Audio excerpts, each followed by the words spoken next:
Assalamu alaikum and welcome to Just Law on IQRA TV. I'm your host Ilyas Bulbulia and I'll be with you for the next hour.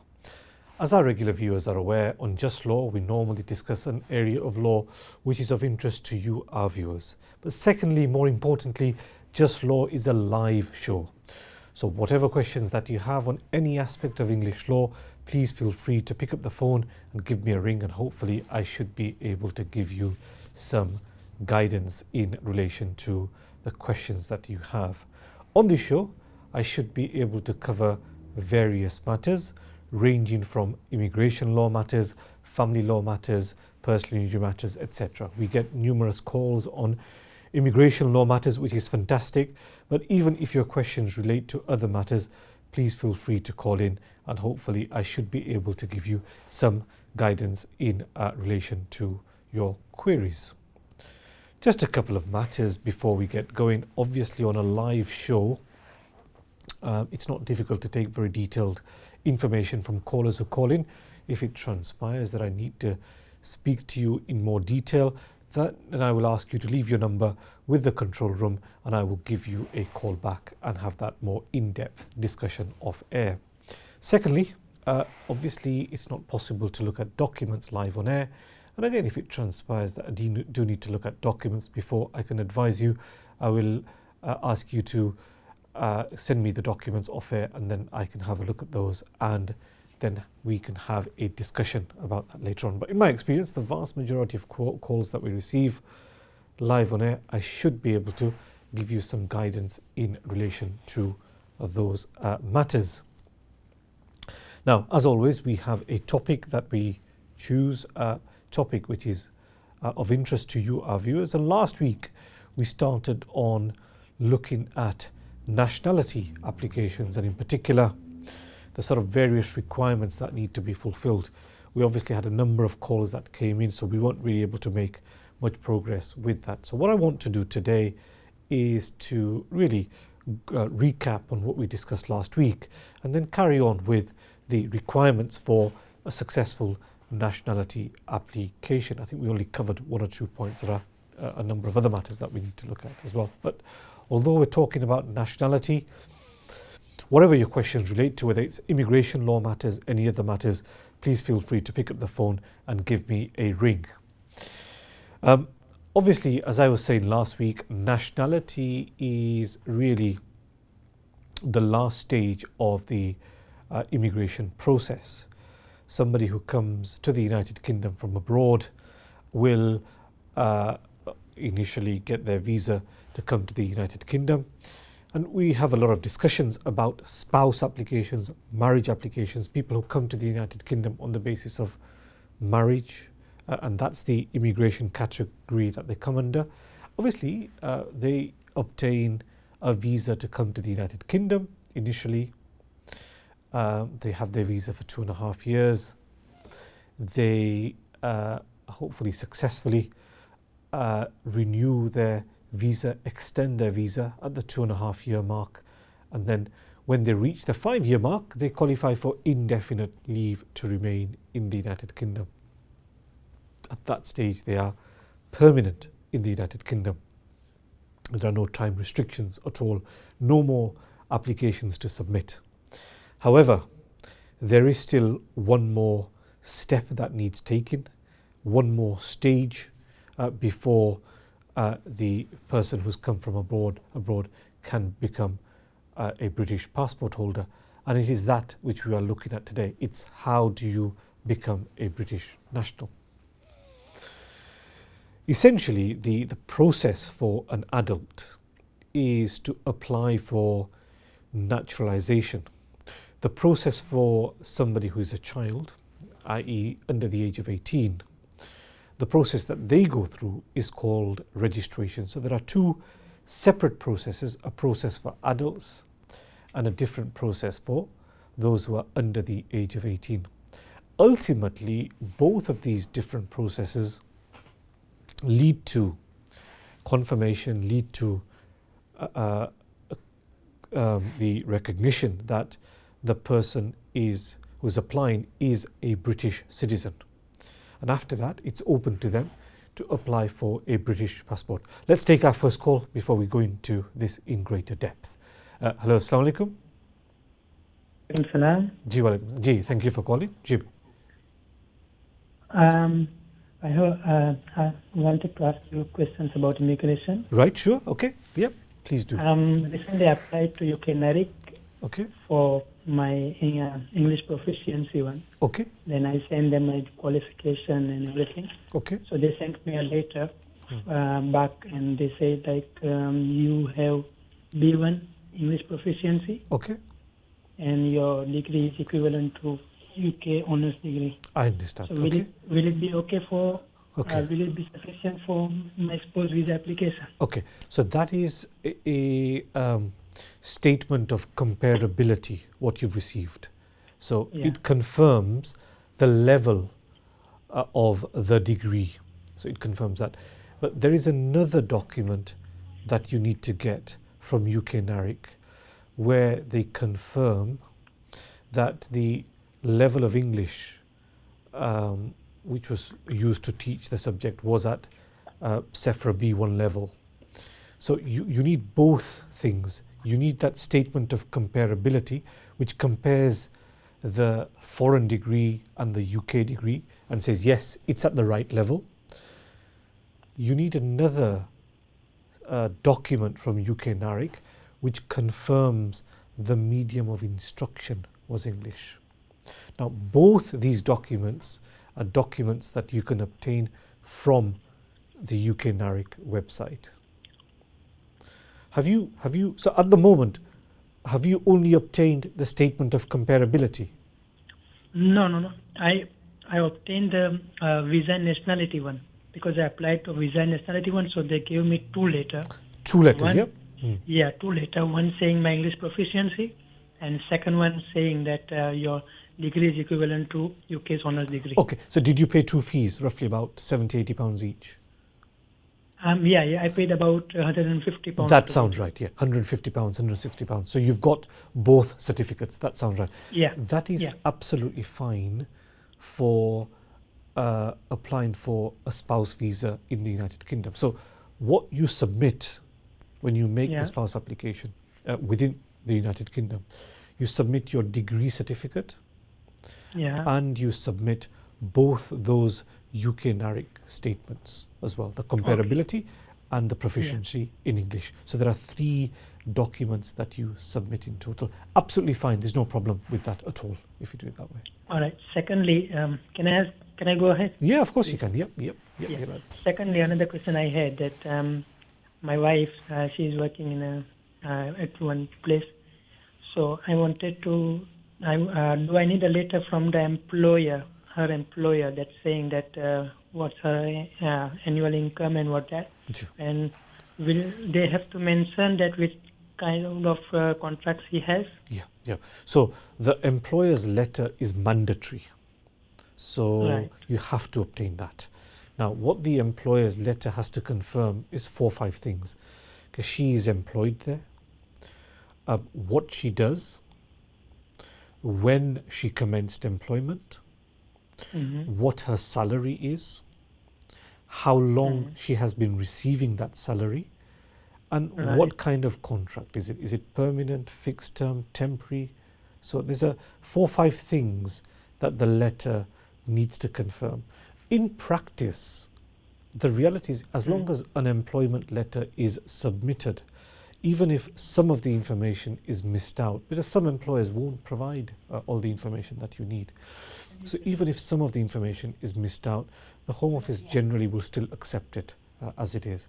But the letter must be obtained, ideally confirming those 4 or 5 things that I've just outlined. Okay.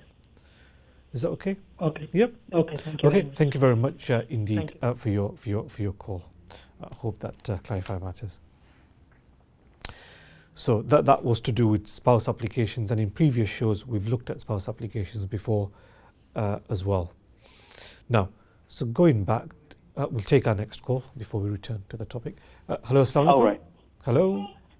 Hello अस्सलाम वालेकुम जी वालेकुम सलाम जी भाई जी आपसे प्रश्न पूछना था कि मेरे पास ब्रिटिश नेशनलिटी है जी ठीक है। और मेरी वाइफ जो है वो इंडेफिनेट के लिए अप्लाई करने वाली है। जी, उनका ओके। टर्म्स कंप्लीट हो गए जी ओके। और हमारे 2 बच्चे हैं। जी तो मैंने अभी यूनिवर्सल क्रेडिट लिया हुआ है। जी ठीक है। ओके। तो अगर मैं जॉब भी शो करता हूँ थोड़ी बहुत जी और यूनिवर्सल क्रेडिट भी कंटिन्यू करता हूँ जी तो क्या ये ठीक होगा हमारे लिए? जी वो जो आपकी वाइफ इनडेफिनेट के लिए अप्लाई करेगी ना, तो जी उसमें वो डेफिनेटली। अभी वो स्पाउस एप्लीकेशन पे है आपकी वाइफ। जी spouse application. Alright okay. So इसमें आपको जो इनकम रिक्वायरमेंट है ना 18,600 एम्प्लॉयमेंट से वो बताना पड़ेगा ना। जी हाँ, एम्प्लॉयमेंट से अगर मैं 18,600 उनको दिखाता हूँ जी जी और मैंने यूनिवर्सल क्रेडिट भी लिया हुआ है एब्सोल्युटली तो वो फाइन। भी मुझे थोड़ा बहुत अगर वो देते हैं जी तो इसमें कोई प्रॉब्लम तो नहीं होगा? बिल्कुल कोई प्रॉब्लम नहीं है इसमें, एज लॉन्ग एज आपने 18,600 की इनकम बता दी और इसके बाद भी बिकॉज आपके पास बच्चे हैं आपको यूनिवर्सल क्रेडिट अगर मिलता है तो इसमें बिल्कुल कोई प्रॉब्लम नहीं है। यूनिवर्सल क्रेडिट बंद करने की कोई ज़रूरत नहीं है। वो जी दोनों जी दोनों अब उसको बताना है ना, वो पूछेंगे ना। सो अब जी बताएंगे कि 18,600 की मेरी इनकम है ओवर द लास्ट 6 मंथ्स जी। Plus do get public funds. Yes yes मुझको। और जी ये हम दोनों भी शो कर सकते हैं अपनी इनकम, जैसे मेरी इनकम और वाइफ की इनकम मिला के जी 18,600 अगर कम जी हो जाए तो? 100% वो भी फाइन है। फॉर एग्जांपल अगर आपकी मंथली इनकम है 800 पाउंड्स ग्रोस, वाइफ की मंथली इनकम है 800 पाउंड्स ग्रोस, मिलाकर जी 1600 हो जाता है, दैट्स 100% फाइन। और अगर साइड पे आपको यूनिवर्सल क्रेडिट भी मिलता है there is nothing to worry about at all. Alright. And one last thing, जी ये जॉब जो हमने स्टार्ट की है अभी, मैंने सितंबर से स्टार्ट की है और मेरी वाइफ अभी दिस मंथ से स्टार्ट करने वाली है। जी ओके तो ओके। हमें कोई इस पूरे साल का शो करना होगा या 6 मंथ नहीं का शो करना होगा? आपका जो इनडेफिनेट का एप्लीकेशन है वो कब आप जी सबमिट करने वाले हैं? Next year I think November December. नहीं तो ईयर का जॉब बताने की बिल्कुल ज़रूरत नहीं है ना। अगर फॉर एग्जांपल आप नवंबर में अप्लाई करने वाले हैं, जी नवंबर में राइट, तो आपको 6 मंथ्स का बताना है ना। सो आपको ओके बताना है मई जून जुलाई अगस्त सितंबर अक्टूबर और फिर नवंबर पे आप अप्लाई कर सकते हैं। सो अभी से आपको कोई ज़रूरत नहीं है। आप कर जॉब अगर काम कर रहे हैं बताना चाहते हैं तो बता सकते हैं, मगर बिल्कुल ज़रूरत नहीं है। 12 मंथ्स का रूल नहीं है, वो सिर्फ 6 मंथ्स की वेज टिप्स 6 बतानी है। मंथ का। जी नहीं, वो कहते हैं कि अगर आपने जॉब 1 साल से कम में अप्लाई की है तो फिर I think for the whole year we have to show. नहीं नहीं नहीं, अगर आपने जॉब लेस देन 6 मंथ्स की है तो अच्छा लेस मंथ 6 मंथ। जी। Okay so okay. अगर किसी ने 6 मंथ्स काम किया ना तो उसको 6 मंथ्स वेज स्लिप बतानी है। अगर किसी ने फॉर एग्जांपल 3 मंथ्स के लिए काम किया है तो उसके लिए 12 मंथ्स का है। In the okay current okay. job they show 3 months because they've worked for less than 6 months, उसको 12 months का बताना पड़ेगा, but that is alright only for alright. somebody who has worked for less than 6 months। जिसने 6 months काम कर लिया they जी only जी have to जी। show 6 months। so you know आपके एग्जाम्पल में मई जून जुलाई अगस्त सितंबर अक्टूबर नवंबर में फिर अप्लाई कर सकते हैं।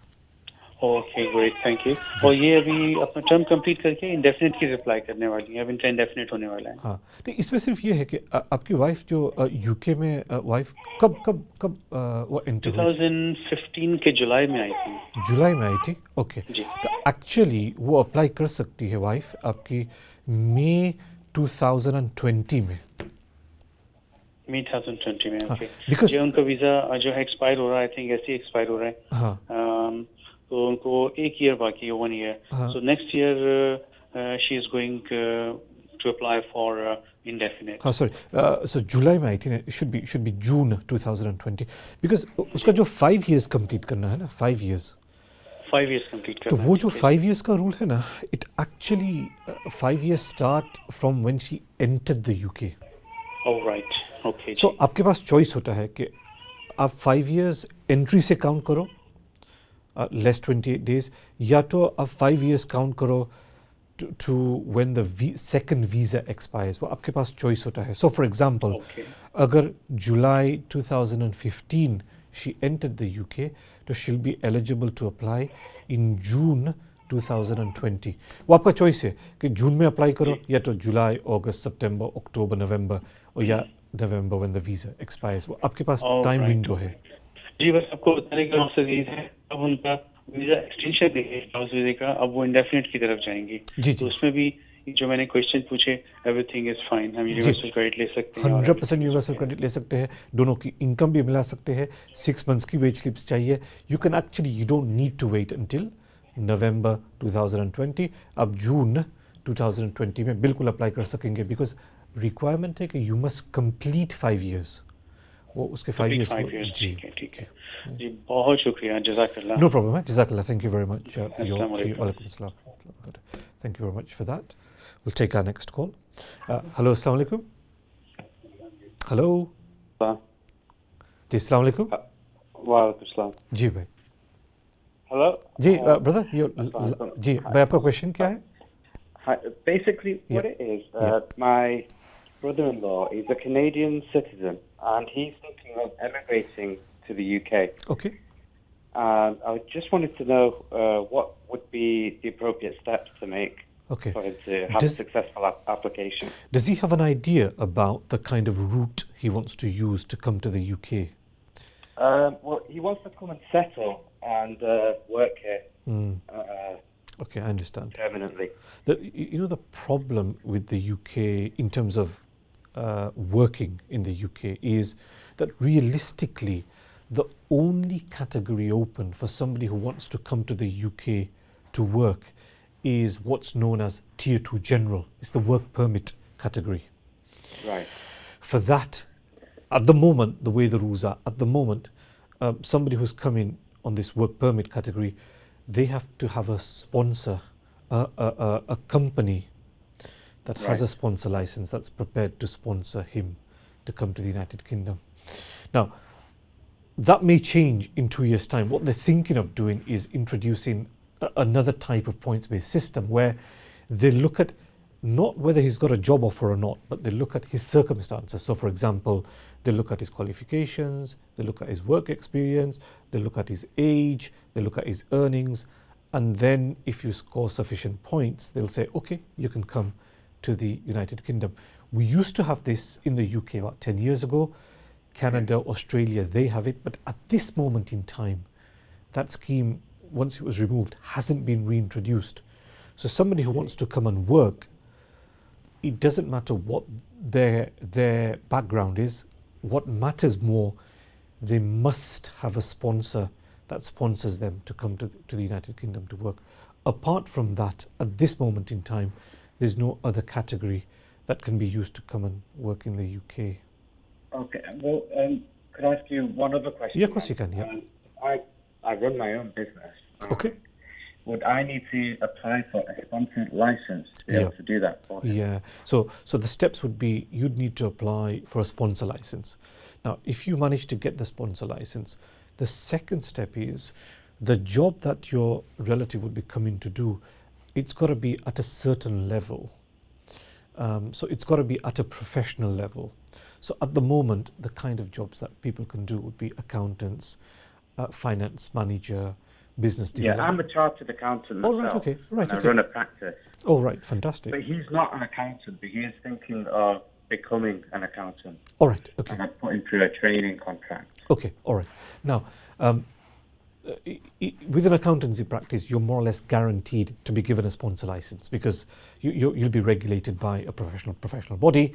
Yeah. And then obviously the work that's done is at obviously professional level. So you wouldn't struggle to get your license, but it's the job that he'd be coming to do. You might be able to classify him as a finance analyst or something like that.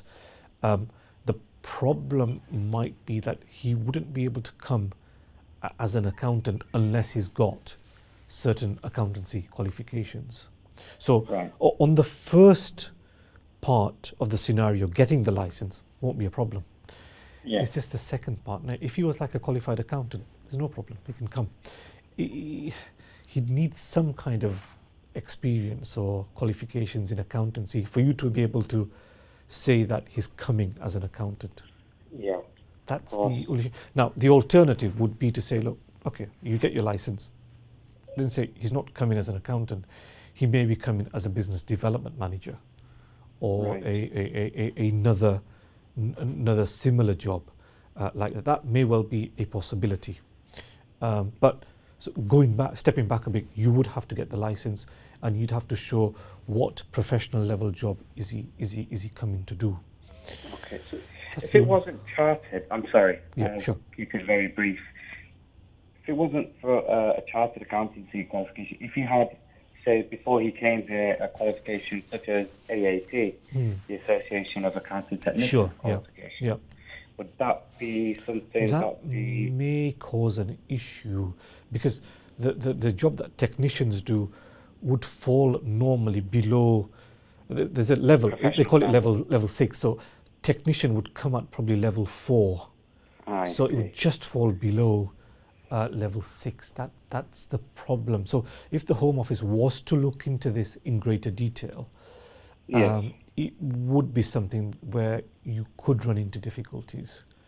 The thing is this: it's not the qualifications that you have which is important. It's the level of work that you're doing, which is more important. So, if, for example, you look at a business development manager, normally they'll have a degree, but they don't normally have to. They don't have to have a degree. Somebody might have 10 years corporate business development experience with a big high salary.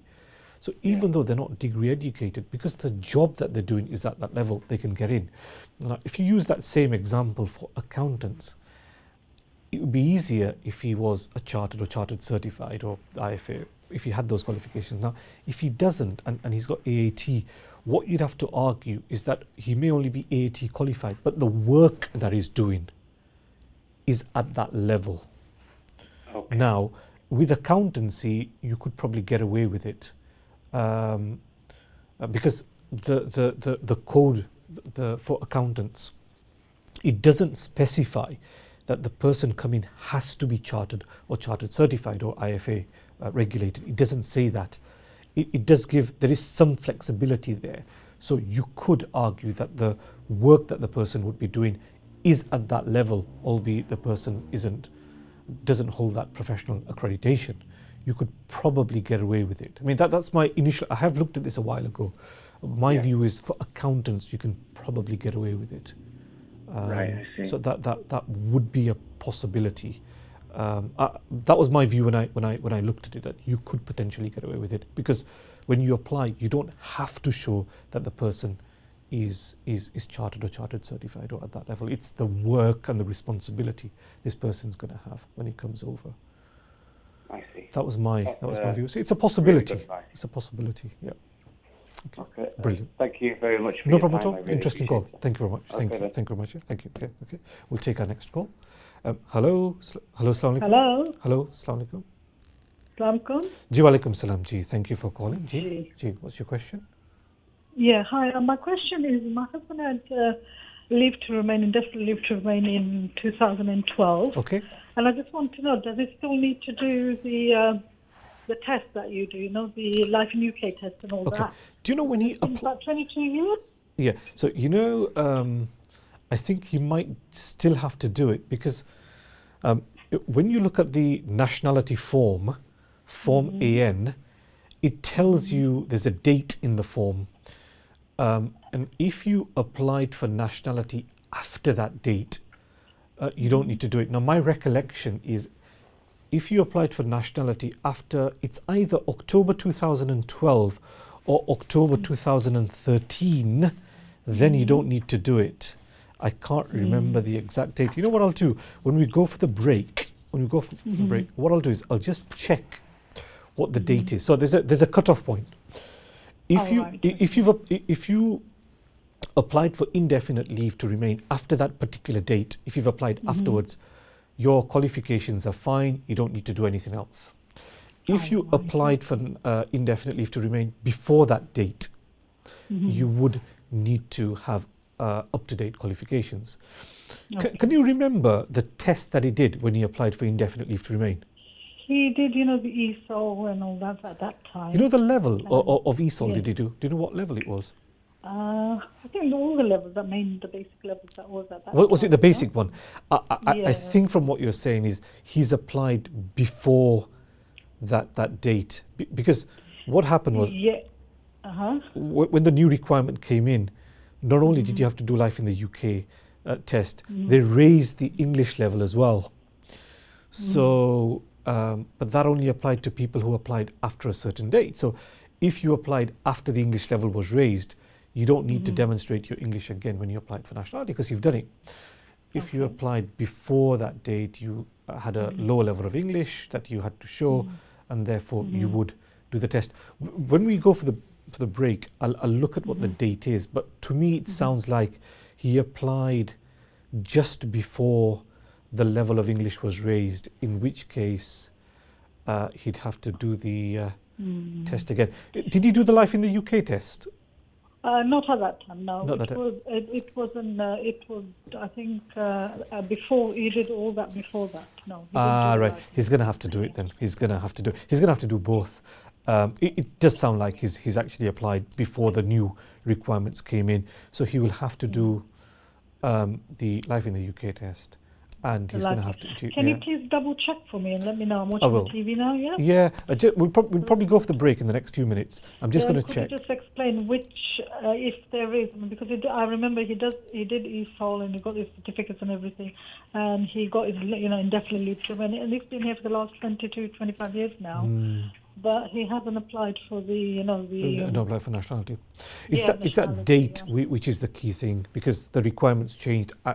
I'll check what the date is, but it does sound from what you're saying that he's applied just before the new requirements came in. A lot of people rushed their applications and got their indefinite leave to remain. I know, yeah. A lot of people did that, which is fine, but it does mean when it comes to nationality, at that stage, you're caught out. You've got to do the harder tests. But when we go for the break, I'll check, and as soon as we come back, I'll answer. Another thing is, I did hear that, I think it was here, I read it somewhere or I heard it somewhere, that, if you've lived in an English country for 24 years or more, then there wasn't a requirement like that. For nationality, you're only exempt if you have a nationality of another country which is English speaking. So, for example, a US national who's living in the UK, they wouldn't need to do the English language test, but they would still have to do the Life in the UK test, because one is your ability to speak English. You might be exempt because you're from a country where it's an English-speaking country, so you might be exempt.